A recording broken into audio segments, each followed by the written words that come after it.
শ্রদ্ধেয় দাদা ও মোদিকে আমার প্রণাম জানিয়ে ও উপস্থিত সকলকে আমার ভালোবাসা জানিয়ে আমি আমার উপস্থাপনা শুরু করছি। আমার উপস্থাপনা কবি বৃজেন্দ্রলাল রায়ের কবিতা নন্দলাল। খুব মজার কবিতা। নন্দলাল তো একতা একটা করিল ভীষণ পর, স্বদেশের তরে যা করিল রাখিবেই সে জীবন।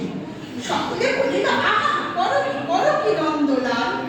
নন্দ বলিল বসিয়া বসিয়া রহিব কি চিরকাল।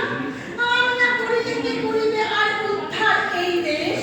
তখন সকলে বলিল বাহুবা বেশ। নন্দর ভাই কলেরায় মরে দেখিবে তাহারে কেবা। সকলে বলিল যাও না নন্দ, করো না ভাইয়ের সেবা। নন্দ বলিল ভাইয়ের জন্য জীবনটা যদি দিই, না হয় দিলাম, কিন্তু অভাগা দেশের হইবে কি। বাঁচাটা আমার অতি দরকার, ভেবে দেখি চারিদিক। তখন সকলে বলিল তা বটে ঠিক। নন্দ একদা হঠাৎ একটা কাগজ করিল গাড়ি দিয়া সবে করতে বিদ্যা করিল জাহি। পড়িল ধন্য দেশের জন্য নন্দ খাটিয়া খুন। লেখে যত তার দ্বিগুণ ঘুমায় খায় তার 10 গুণ। খাইতে ধরিল লুচিও ছোটা ও সন্দেশ থাল। তখন সকলে বলিল বাহুবা নন্দলাল। নন্দ একদা কাগজেতে এক সাহেবকে দেয় গালি। সাহেব আসিয়া গোটাকে তাহার পিপিয়া ধরিল খালি।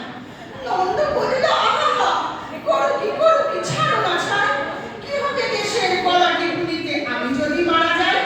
বলো কবি ঘর নাকে দিব ঘর, যা বলো করিব তাহা।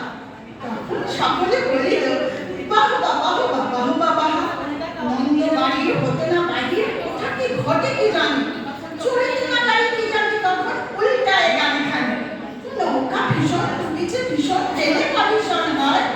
হাঁটুতে সর্প কুকুর আর গড়ি চাপা করা ঘর। তাই শুয়ে কষ্টে বাঁচিয়া রহিল নন্দলাল। সকলে কহিল ভালারে নন্দ, বেঁচে থাক চিরকাল। একদম তাই। নন্দলাল